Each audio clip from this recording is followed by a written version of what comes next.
Welcome back to Epic Agents, the best in real estate podcast. I'm your host, Jeff Ham, and joining me today is Janet Wingrove. She's a highly successful broker in San Antonio, Texas. She leads the Empire Real Estate team with Keller Williams Realty. Janet, welcome to the podcast. Hi, Jeff. Thanks for having me on today. I'm very excited to be here.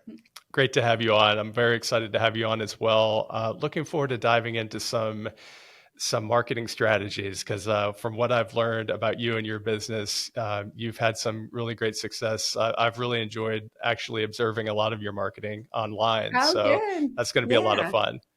Yeah.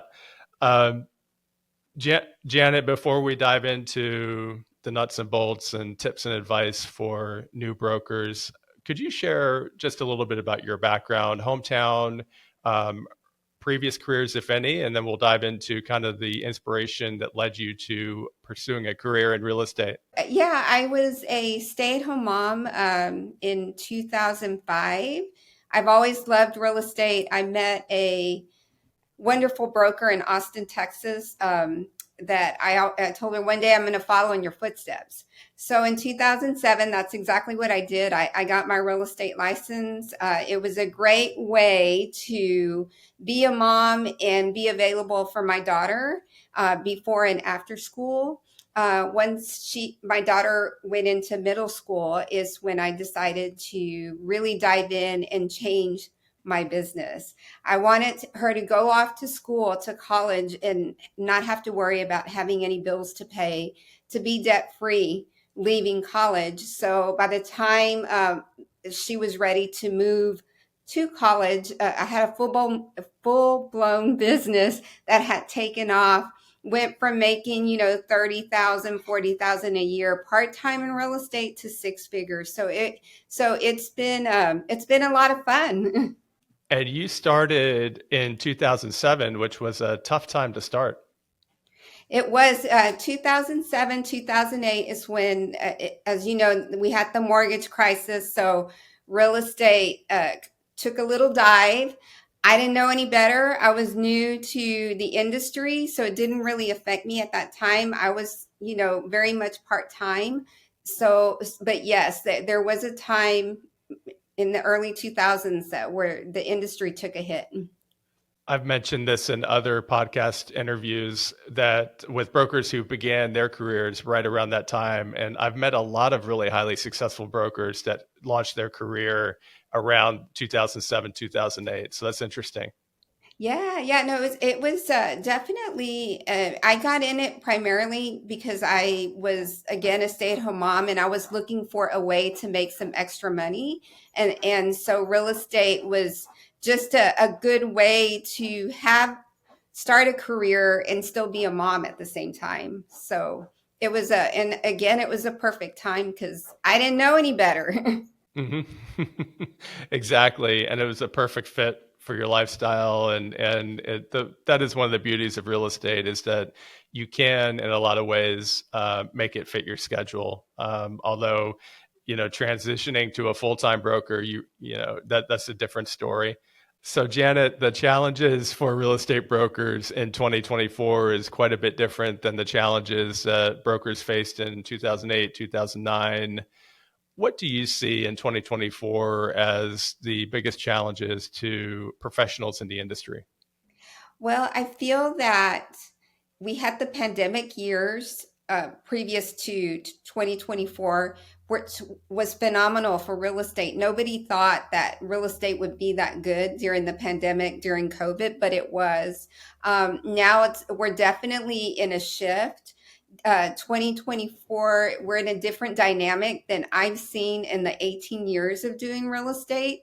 We're low on inventory, but we're also low on buyers. And then so the sellers are paying attention to that, or homeowners are paying attention to that. So maybe not necessarily wanting to put their homes on the market at this time because we also don't have the same buyer pool that we've had in the past, particularly in the summer months. It just hasn't been there. We're still selling, but the numbers aren't as high as they've been in previous years. So it's a market that I've never seen before. So as a realtor and having a team, we're having to pivot on the way we do things for sellers and for today's buyer as well.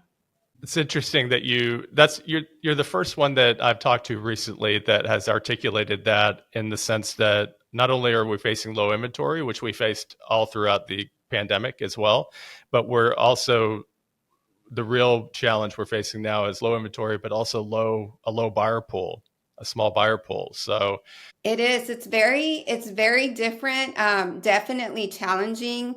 What I'm seeing in our market is listings. We're still selling homes, but they are taking longer to sell. So we're still marketing the heck out of a property, but we're having to do some different things to try to get those homes sold and to get those homes in front of the buyers that are out there. And then, of course, you have the buyers in today's market that they know the homes are sitting longer, so they demand more from a seller at this time, from concessions to the lower price to getting the repairs done that they want. So in a way, I feel that we are in somewhat of a buyer's market, but it's definitely a different challenging market than what we've had in the past. I would agree.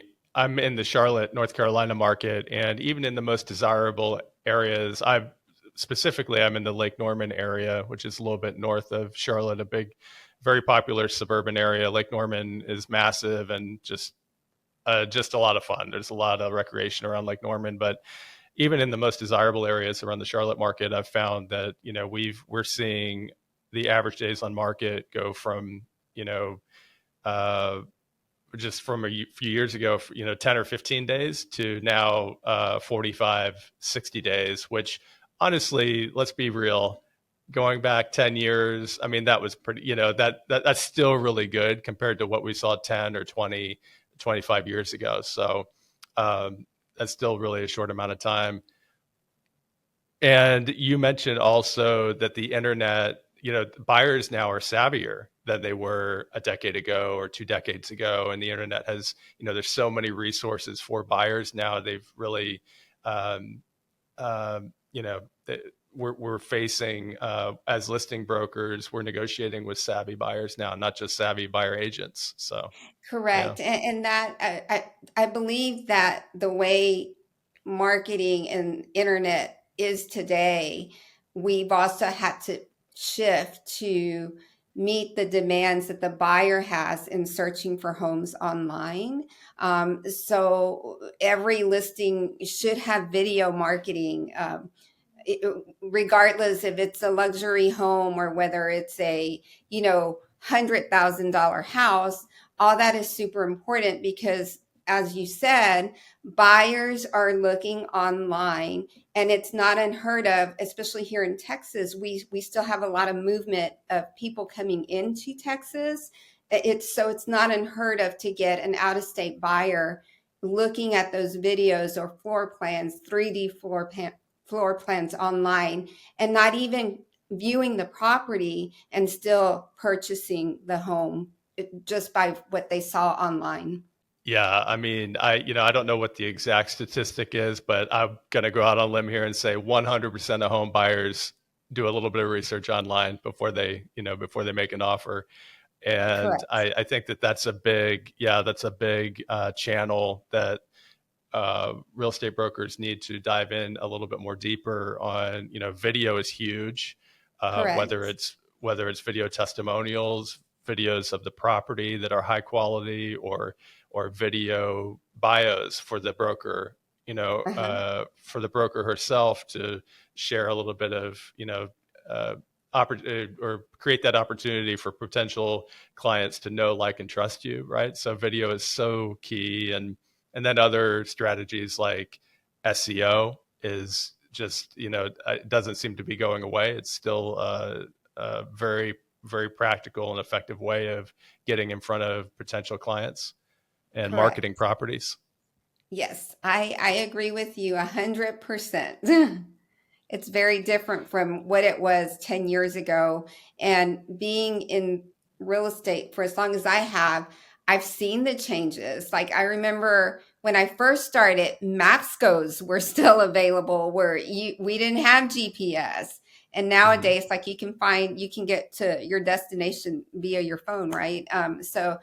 Yes, and just like all that technology has changed, we're having to change along with it as well, so we don't get left behind. Yeah, exactly. It's a constant battle to stay ahead or to at least keep up Yes. with technology, especially when it comes to digital marketing. Speaking of digital marketing, I follow, Epic Agents podcast Instagram account follows your account, of course, and you do some terrific marketing on social media. I wondered if you could maybe share a little bit about what you do there, and perhaps some enlighten me on some other marketing strategies that you have in place for your business that have been pretty successful. We as a team and myself, we started doing a lot more video, in the last few years. And one of the things that as my business started to grow, I wanted to be known as a full service listing agent and team. So regardless of the property, we wanted to have systems in place and offer marketing packages to all our sellers, whether it was a luxury listing or if it's a $100,000 listing. So the majority of our listings, I would say almost 100% of them, they get the same quality of service from beginning to the end. From video to staging every home, we'll even stage a property that is a fixer upper, but for it to photograph well and for it to sell quickly and for people to see beyond the fixes it needs, we'll go in and we'll stage it. And so people can walk in and they imagine, oh, this house can look this good. So yes, and we everything from doing TV for some of the properties to collaborating with business partners or referral partners that we have in the business, and that we can utilize as well for services, from our AC companies, from our AC tech to our plumbers to our landscapers. We're not, it's not a no, or we're known for collaborating with a lot of those individuals as well.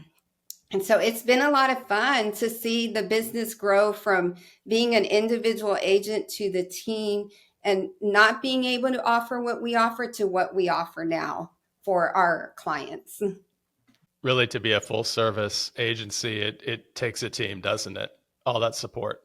It does. It takes a lot of I guess relationship building over the years, because you want to be affiliated with people that do business the way you do, that have the same integrity, the same ethics, that are dependable. Because if you're going to refer a trade to your client, you want to make sure that that person is going to show up, right? And that goes from a trade to the photographer to the video team to the stager. So it does take a lot to have to be a full service listing team. It does take a team of not only us in our team, but also outside of the team, working together to make things happen. And the expectation now, whenever we go on listing appointments, is that they're going to get that service and that things are going to flow smoothly. So we're very, um, I guess, tight with the people we allow into our team, that, our service partners and things like that, because we want to make sure that we're providing good quality people to our clientele. Absolutely. And I love too that you pointed out that, every listing, regardless of value, deserves the same awesome marketing and Correct. strategy and service from their listing broker. So I love that you pointed that out. That's been pointed out a couple times in other interviews as well. And I love that philosophy. I think that's really important to kind of underscore. The other thing I was going to mention is that how difficult it can be to curate a Rolodex or a list of trustworthy, exceptional local vendors. I found that out. I've been working on that for a long time, and it's not as easy as you may think. It's not as easy as just Googling. the businesses in the area, finding local vendors who are responsive, do great work, who take care of the client, who take care of you, and are reasonably priced and reliable. I mean, all those pieces is a lot of it's challenging. It takes some time, doesn't it? It does take some time. What I found has been helpful for myself and the team is we belong to a couple of business networking groups. And through that, we've been able to meet some of our referral partners in trades that are in the industry, and it's a great way to kind of vet that individual, because if they're going to belong to the same group you're in, then with that there's an understanding that they're also going to work the way you do. And so we hold all our business partners or trades to the same expectation, that somebody would hold us, from a client agent relationship. We hold them to the same standard, because they are an extension of who you are. So it is super important to have the right people, and it takes years to, I think, find those individuals that see business the same way that you do. But it's doable, right? And then you're always adding some more people to the team, or some of them may leave the business or whatever. But it's very important to have good quality people and surround yourself with those individuals, especially for our clients. Absolutely. And it takes time to develop those relationships. And yeah, I mean, they're so valuable. I love that perspective you put on networking groups too. I think that as brokers, we think of networking groups as a way of promoting our own business. But I love that perspective that you provided about utilizing networking groups, or joining local networking organizations to not only promote your own business but also to vet potential service partners and vendors. So that's a great perspective too. I love that. What about some practical marketing tips for newer agents, or just practical tips or advice in general for someone who's new to the industry? I tell you, the last 4 years, if not the last, 7 or 8 years, have kind of painted a picture of real estate as being kind of like shooting fish in a barrel. Like it's easy. It's lucrative and easy. Those of us in the industry obviously know that there's a lot more to it than that, and it's not necessarily the case. That's that the public perception might be. So, especially, I think new licensees coming in the last year or two are facing something they didn't expect. A market that they didn't expect and challenges they weren't ready for. What would be some tips or advice you might have for a new broker?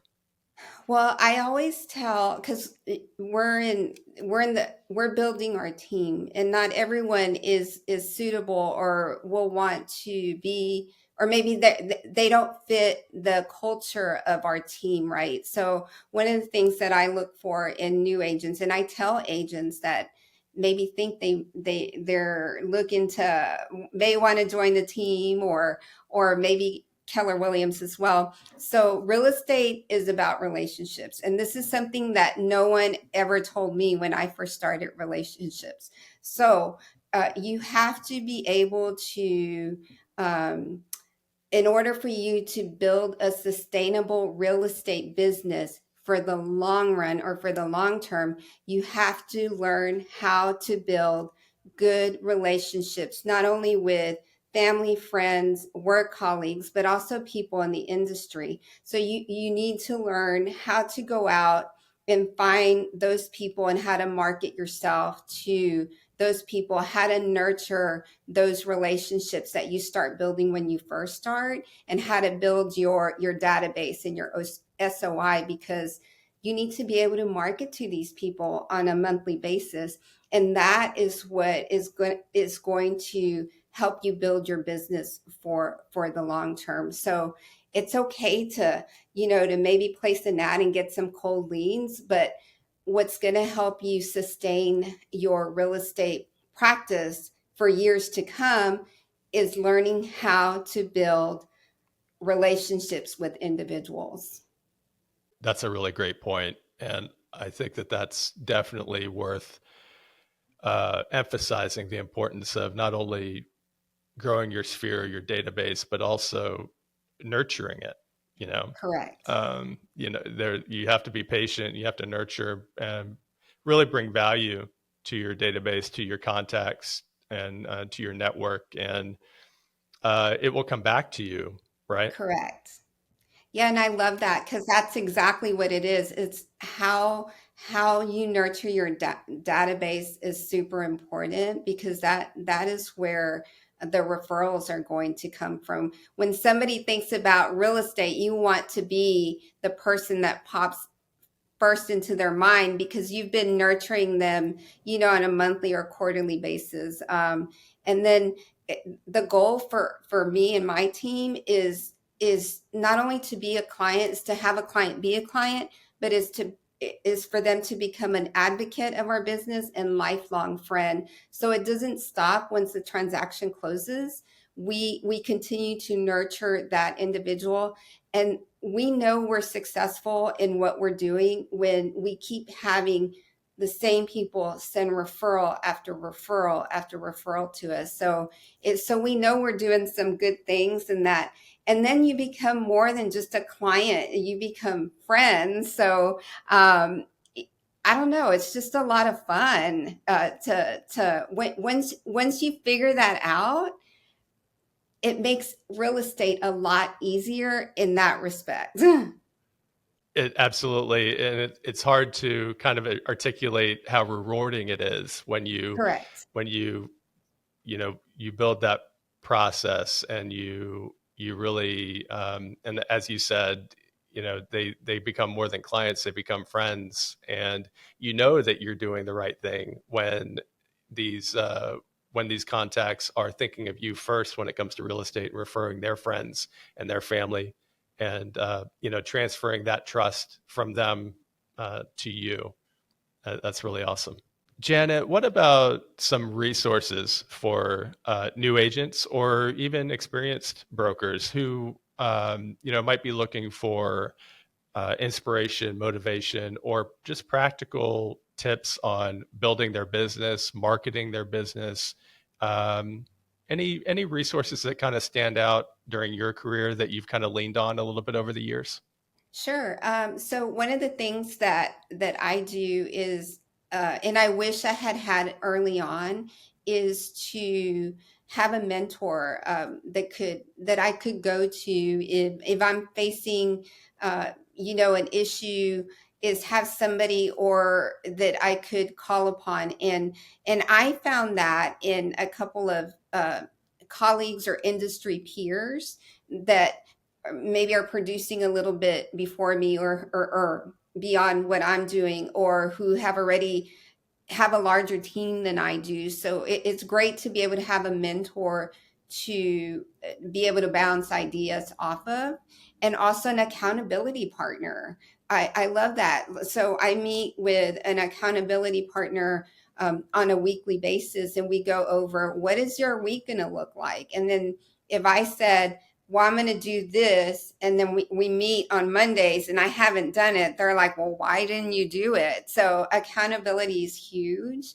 I also get a lot of inspiration from podcasts. So every morning I go to the gym. When I'm done with the gym, I come home, walk the dog, and I'll listen to whether it's like Tom Ferry or Ricky Carruth, some of those on YouTube podcasts. I just love it because I always get some new ideas. And also, just reading books is something that I do on a daily basis. I get up every morning before I go to the gym, and I might read just 2 or 3 pages out of a book, and something may stand out, and I highlight it, or and I'll let the team know, hey, I read this today, it's really good. Or if the podcast was really good, I'll send it out to the team as well. So I think with the industry the way it is, and sometimes you have challenges, you have to be able to have a great mindset. And the way to do that is listen to positive things, read positive things, and surround yourself with people that will always lift you up or hold you accountable. That's great advice. I think that that's also a great way to start the day is by Hmm. opening, one of your go-to books and rereading a chapter or rereading just 2 or 3 pages just to start your morning off. And it's definitely a better way to start than the news. Yeah. So maybe save that for later in the day. And that's a great way to start. I actually practice that myself and have found that to be a really great morning routine to read a few pages and I go back and forth between a small handful of books, but yeah, I always love to revisit the ones that have been most impactful to my career. Yes, So me yeah, too. that's great advice.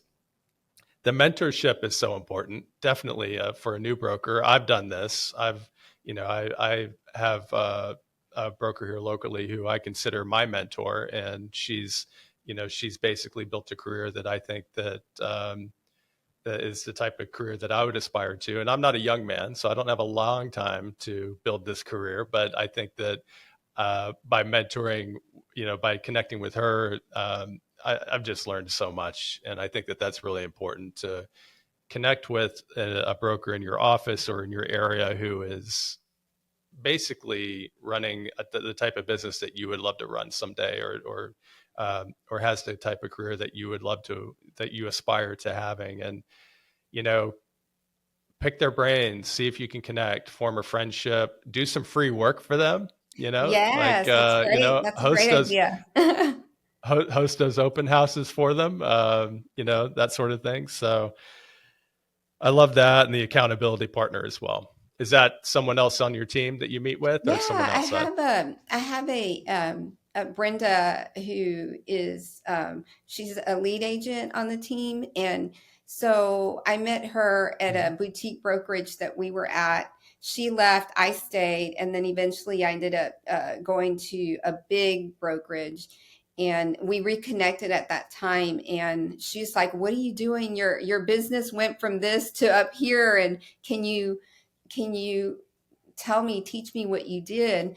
And so she's me, but younger. So she has the same ethics, work drive. She loves real estate the way I do. She's just younger than I am. So it's been great to connect with her.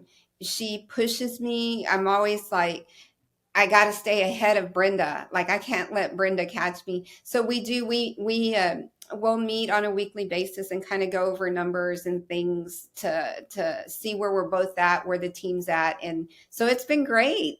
She's one of my accountability partners.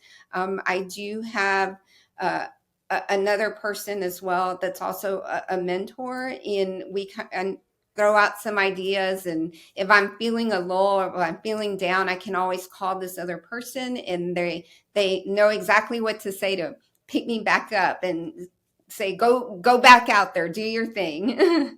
So but yeah, so I have both a mentor and accountability partner, which I think is important in this business for sure. Mhm. I completely agree. Yeah, absolutely agree with that. Janet, I'm going to let you go here in just a minute, but before I do that, share with listeners how they can learn more about you and connect with you. Okay, so I am with Keller Williams Heritage in San Antonio, Texas. You can find me on social media. I've got all the social media accounts from Instagram, Facebook, LinkedIn, a little bit on TikTok, but you definitely can connect with me through email or janetwingrove.kw.com as well. Can we give a phone number or? Sure. Yeah, Okay, absolutely. and you feel free to reach out to me via phone at 210-389-4715. Perfect. I will have all of those links in the show notes for this episode, along with your email address and phone number. Thank you for sharing that. And I would encourage listeners, if you're not in the San Antonio market, you have a client who's relocating that area, look up Janet and I think that your clients will be in great hands if you refer them to Janet. Yes, thank you, Jeff. I appreciate you having me on your podcast. It's been fun. It's been a great time. Janet Wingrove, Keller Williams Realty, San Antonio, Texas, Empire Real Estate Team. Janet, thanks again for joining the podcast. All right, thanks, Jeff.